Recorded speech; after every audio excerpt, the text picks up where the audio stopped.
Chers internautes, bonjour. Merci de nous rejoindre pour cette nouvelle saison d'Informatique News Hebdo, qui est notre 4e saison d'ailleurs, d'entretien et d'interviews vidéo que vous retrouvez chaque semaine sur Informatique News et sur YouTube. Et pour inaugurer et démarrer cette 4e saison, je suis bien sûr en compagnie de notre rédacteur en chef, Guy Ravier. Bonjour Guy. Bonjour Jean-François. Alors Guy, on avait fait la semaine dernière l'occasion de cette ce que j'ai fait saison américaine, un panorama de l'actualité de l'été. Maintenant, j'allais dire, tout le monde est de retour et l'activité est repartie sur les chapeaux de roue. Et première grosse information et annonce de la semaine, on en a déjà parlé, mais je pense qu'on va évidemment revenir dessus, c'est une annonce au niveau de la CE, alors la CEDH, Cour européenne des droits de l'homme, qui a statué sur un arrêt, j'allais dire, majeur en matière de vie privée des communications électroniques au travail. En bon français, je dirais que la Cour fait un peu la fin de la récré en matière de surveillance des communications électroniques sur le lieu de travail. Absolument. Alors, sachant que c'est une décision importante puisqu'elle va s'appliquer sur les 47 États membres de la Cour européenne des droits de l'homme. Oui, ce n'est pas uniquement la Commission européenne. Ça va au-delà de ça, donc c'est assez important. Et effectivement, comme vous l'avez dit, en gros, c'est le fait qu'une entreprise ne peut pas faire n'importe quoi sur les correspondances électroniques, donc les emails, de ses salariés. C'est un peu ça la conclusion qui a en tiré, et qu'elle ne peut prendre des décisions sur les contenus de ses salariés que dans certaines circonstances. Donc en fait, c'est une vieille affaire qui remonte à 2007. Il se trouve que c'est une affaire qui se passe en Roumanie. Alors, on ne va pas raconter toute l'histoire, mais on va essayer de la faire assez courte. Donc, c'est un ingénieur avant-vente dans cette entreprise privée de Bucarest qui est embauché en 2004 et qui donc travaille pendant 3 ans. Sa société lui demande, donc on est en 2004, il faut se souvenir que 2004, la messagerie, peut-être surtout en Roumanie, n'était peut-être pas tout à fait très courante. Et donc, elle demande à son salarié de prendre un compte auprès de Yahoo Messenger pour pouvoir correspondre avec ses clients. Donc, ce sur quoi il s'exécute. Et elle le convoque donc quelques mois plus tard en lui disant qu'il avait utilisé cette messagerie électronique à des fins privées. Et donc, évidemment, il dit non, non, pas du tout. Et là, il lui ressort un rapport de 45 pages dans lequel il y avait des discussions avec des membres de sa famille, en particulier avec sa fiancée, avec, comme dit le communiqué de la CEDH, avec des détails intimes sur la correspondance. Donc, on laisse à nos spectateurs imaginer à l'appréciation de la nature des correspondances en question. Et donc, elle le renvoie. Elle le vire, pour dire en bon français. Donc, il ne se laisse pas faire. Il porte l'affaire devant les tribunaux roumains, qui le déboutent, qui considèrent que l'entreprise avait le droit de le faire. Il fait appel, bien entendu. La cour d'appel roumaine va dans le même sens que le tribunal de première instance, et donc elle maintient son avis. Et donc cet ingénieur avant-vente, il ne désespère pas, il ne se laisse pas faire, et donc il porte l'affaire devant la Cour européenne des droits de l'homme. Donc il porte l'affaire en 2008, donc ce qui prouve qu'on voit bien que le temps de la justice, ce n'est pas tout à fait le temps médiatique. 2008, et il se trouve qu'en début d'année, donc la première chambre de la Cour européenne des droits de l'homme continue à abonder dans le même sens, c'est-à-dire qu'en gros, elle donne raison à l'entreprise. Et puis, donc, il continue, il escalade encore d'un cran, et là, il va devant la grande chambre de la Cour européenne. Une sorte de cour d'appel. Voilà, interne. Et donc, là, elle vient de rendre son arrêt en disant que l'entreprise n'a pas respecté les conditions nécessaires dans l'examen des contenus, des messages électroniques de ses salariés. Et donc, en gros, a priori, ils disent que c'est l'article 8 des droits de l'homme qui fait que il y a un certain nombre de choses à respecter quand on veut examiner le contenu des échanges électroniques. Donc, évidemment, là, c'est la dernière instance, on ne peut pas aller plus loin. Donc, cette décision va s'appliquer, et ça veut dire que les entreprises vont devoir maintenant réfléchir à deux fois, sachant que, si on revient au cas dont on a raconté le détail,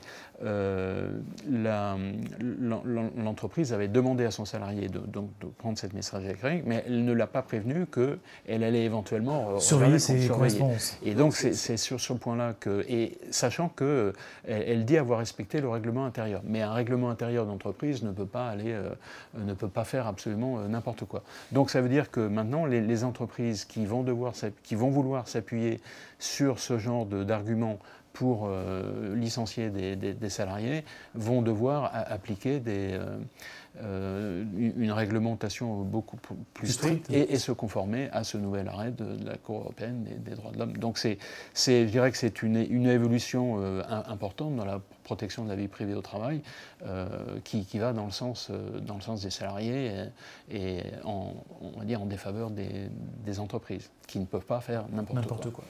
Sachant que l'email est aujourd'hui le moyen, je veux dire même, je pense que si on se reporte 40 ans en arrière et qu'on avait pu enregistrer les conversations téléphoniques, on aurait pu avoir le même cas, sauf que c'était pas possible, alors que là c'est beaucoup plus simple de regarder les contenus, mais l'idée est un petit peu la même. Et de fait, il est vrai que c'est très difficile quand on est salarié de faire la différence entre est-ce que j'appelle pour le travail ou est-ce que j'appelle pour ma vie privée. On mélange un peu les deux et je pense que l'histoire va dans ce sens-là. La question n'est pas de savoir ce qu'il a fait avec son email, la question est de savoir si le salarié fait un travail qui correspond à ce qu'on attend de lui ou pas. Je pense que c'est aussi simple que ça. En plus avec des stratégies type Buy OD, Bring Your Own Device. Oui, absolument. Et puis les gens qui travaillent chez eux, enfin bon, le télétravail, je veux dire, tout se mélange aujourd'hui. Je pense que ce genre d'argumentation va être compliqué à tenir. On est dans les années 90, on n'est pas dans les années 2010-2020.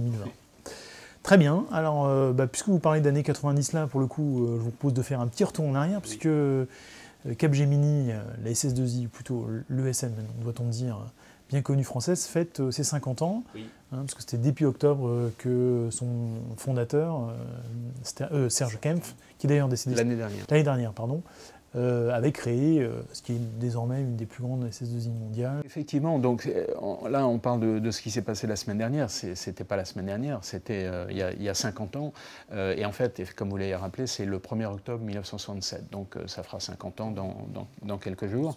Donc à l'époque c'était une start-up, et c'est Serge Kempf qui était directeur régional de Bull, qui apparemment avait franchi les étapes assez rapidement chez Bull, mais s'ennuyait un petit peu, et donc a décidé de créer ce qu'on n'appelait pas à l'époque une start-up. Il a créé une entreprise de maintenance applicative. Bon, on est en 67, il n'y a pas beaucoup d'ordinateurs encore dans les entreprises, donc fallait quand même avoir l'idée de faire ça.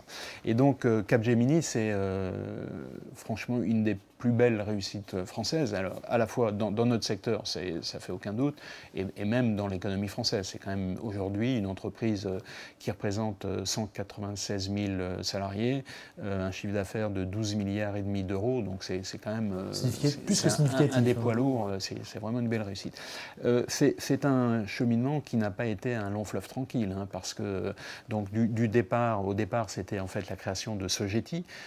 Alors on ne va pas refaire tout l'historique, parce qu'il y en aurait pour un moment. Mais si on reprend quelques étapes majeures, il y a eu le rapprochement avec Cap, donc qui a donné Cap Sogeti en 1974, puis avec Gemini en 1975. C'est Gemini Consulting Non, Gemini Consulting, c'est encore après. Mais qui a donné Cap Gemini, Cap Sogeti Gemini, ou Gemini Sogeti d'ailleurs, je ne le fais plus très bien. Puis après, il y a eu deux épisodes importants. Il y a eu le fait que la CISI, on a oublié, pour la plupart de nos lecteurs, ils ne savent pas ce que c'est, mais la CISI, c'était une SS2I qui était la filiale du CEA, qui était impliquée dans l'informatique. Et donc les pouvoirs publics avaient une participation dans Cap Gemini Sogeti, ils se sont retirés, donc c'est les banques qui ont pris le relais. Et il y a eu aussi la fusion avec CESA. CESA aussi, qui était une grande société de services française, qui n'a pas réussi à impacter suffisamment pour être dans le nom de l'entreprise. Ensuite, il y a eu en 2000, il y a eu le rapprochement avec la partie consulting de Ernst & Young, voilà. donc qui a donné lieu, là pour le coup, à un changement de nom parce qu'il y avait des droits sur le nom Ernst & Young, donc il fallait que ça apparaisse dans le nom de l'entreprise, qui est donc devenu Capgemini Ernst & Young. Donc en gros, on utilisait juste l'acronyme, on n'utilisait pas le nom long. Et puis ça n'a pas duré très longtemps puisque le nom Ernst & Young n'avait plus d'obligation à être utilisé. Donc on est redevenu en 2004 à l'utilisation actuelle qui est Capgemini. Donc vous voyez, c'est un long parcours. Donc c'est à la fois de la croissance interne, ça c'est clair, mais aussi beaucoup d'acquisitions, plus d'une quarantaine d'acquisitions au total, parfois des petites entreprises, mais parfois des beaucoup plus grosses. Et donc c'est tout ça qui a fait qu'on est arrivé aujourd'hui avec ce véritable succès français. Donc comme vous le rappeliez, Serge Kemp, qui était l'artisan du début de 67 jusqu'à l'année dernière, qui était encore très présent dans l'entreprise, c'est lui qui a été le véritable artisan de ce succès. Et alors vous faisiez référence à Capgemini Consulting. En fait, cette branche consulting, elle a été créée en 2005, donc ça date un petit peu. C'est en France, je crois, peut-être un millier de personnes. Donc c'est relativement petit, mais c'est quand même important dans l'activité de l'entreprise. Donc voilà brossé en quelques traits assez rapides cette histoire d'une entreprise française qui est encore... Donc aujourd'hui dans le top 6e... On dit dans le top 6, ça dépend des classements, mais en tout cas en France c'est numéro 1, ça fait aucun doute. En Europe vraisemblablement aussi, et puis dans le monde, dans le top 5, top 6, en tout cas c'est une des toutes premières ESN. Alors à l'époque, quand ça s'est créé, on parlait encore de SSCI et non pas de SS2I. C, c'était pour conseil. Le conseil est devenu ingénierie et donc ça a donné SS2I. D'ailleurs, l'acronyme ESN, je ne sais pas s'il va prendre vraiment. On parle encore souvent de SS2I. C'est un autre débat. Alors on change un petit peu de sujet, mais finalement on reste toujours dans ce qui est aussi une des caractéristiques de l'informatique française, les supercalculateurs, parce que c'est un des secteurs auxquels on reste encore présent en France.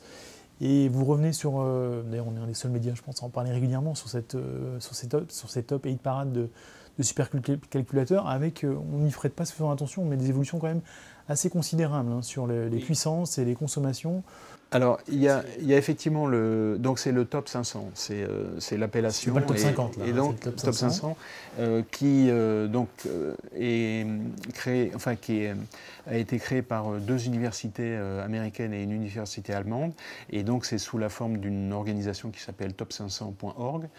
Donc ça c'est le site web, et 2 fois par an, donc c'était en juin et en novembre, ils publient le top 500, donc le classement des 500 ordinateurs les plus performants, plus puissants du monde. Et effectivement, on a une croissance assez régulière qui est de l'ordre de 40 à 50% par an. Donc c'est en gros une espèce de loi de Moore appliquée aux supercalculateurs. Là pour le coup, la loi de Moore, elle continue. Elle continue, sachant qu'on peut rajouter autant de processeurs qu'il faut pour avoir beaucoup de puissance. Le problème, c'est que on rajoute de la puissance, mais il faut aussi plus d'électricité. Ouais, il faut de l'alimentation. Et donc, ça pose un certain nombre de problèmes. Et donc, ce top 500 là vient de sortir une étude sur la consommation électrique de ces supercalculateurs et a montré que dans ce domaine, il y avait eu des progrès aussi considérables. C'est-à-dire qu'en gros, il n'y a plus de proportionnalité entre la puissance et puis la consommation électrique.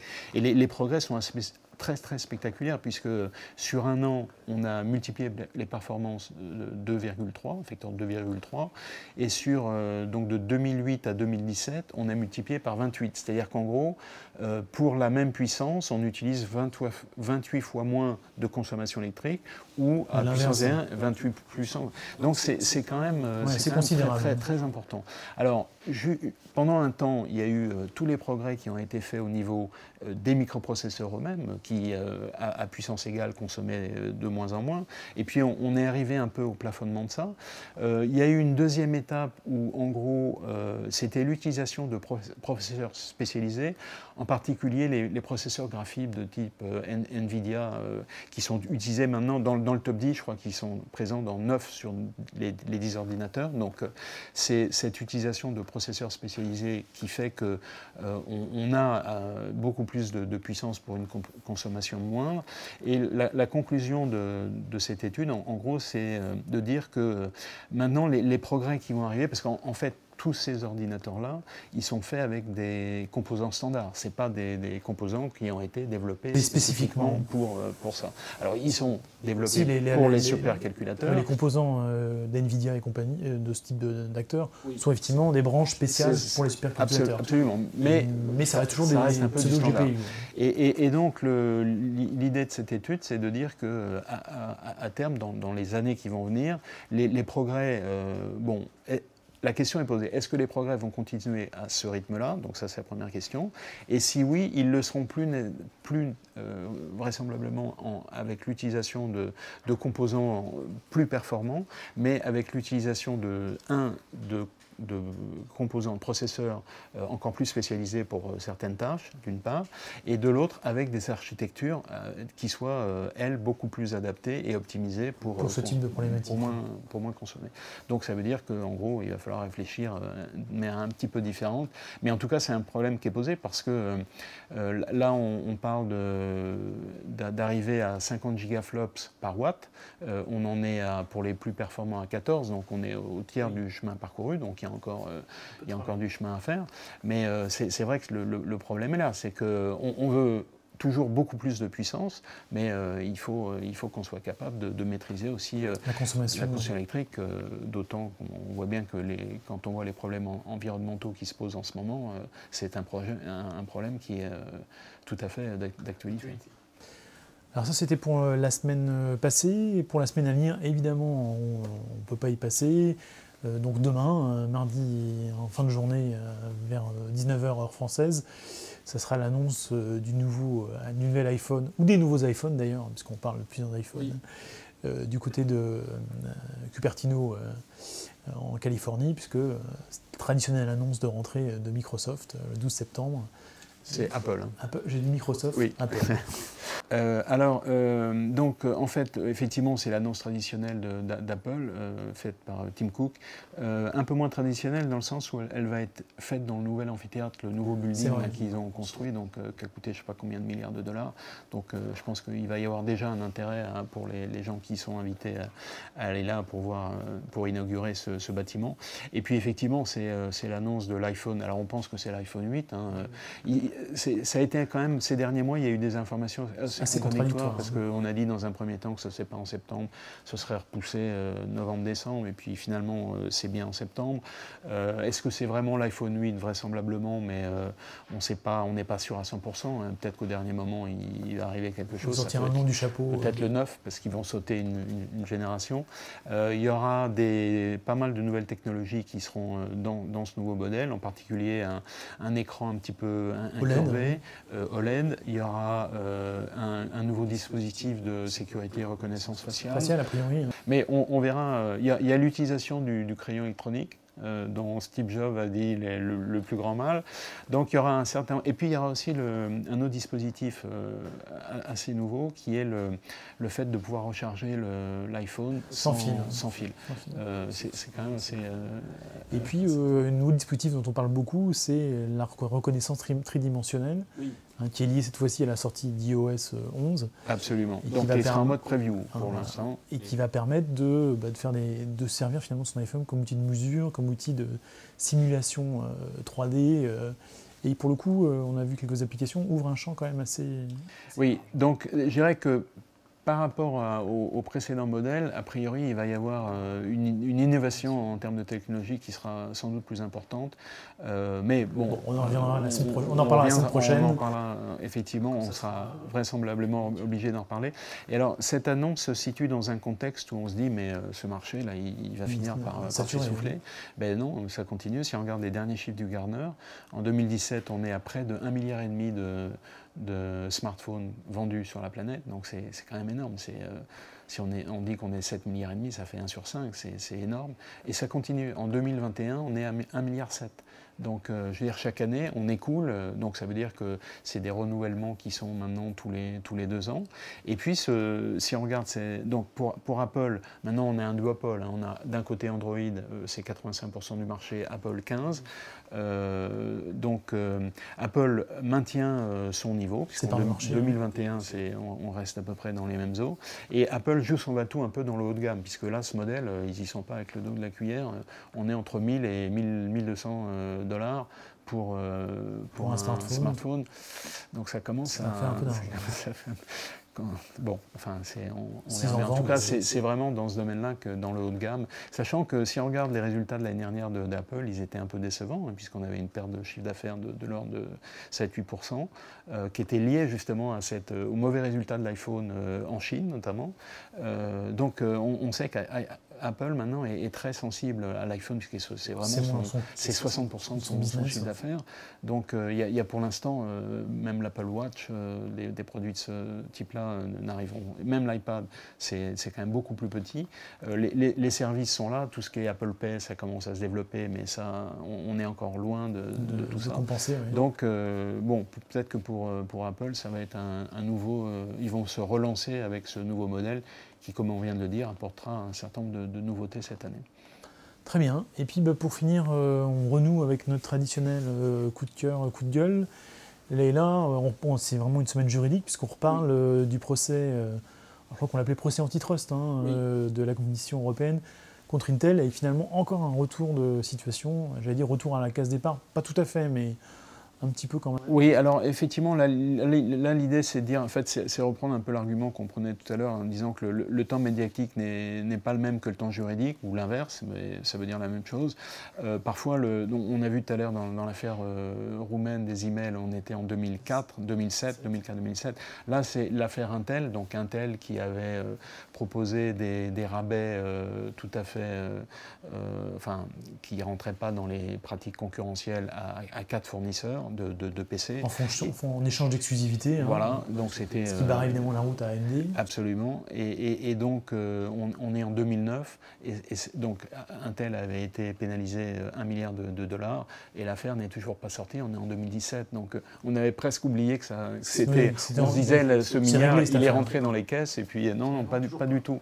Donc, il n'est pas question de faire coïncider les deux, mais est-ce qu'il n'y aurait pas manière à peut-être accélérer un peu les procédures, parce qu'on y perd un peu son latin. Très bien, écoutez, je vous propose de conclure là-dessus, Guy. Chers internautes, chers spectateurs, merci de nous avoir suivis pour cette émission de rentrée. Et je vous propose de nous retrouver la semaine prochaine, même lieu, même heure, pour une nouvelle édition d'Informatic News Hebdo. En attendant, excellente semaine à toutes et à tous. À très bientôt. Merci.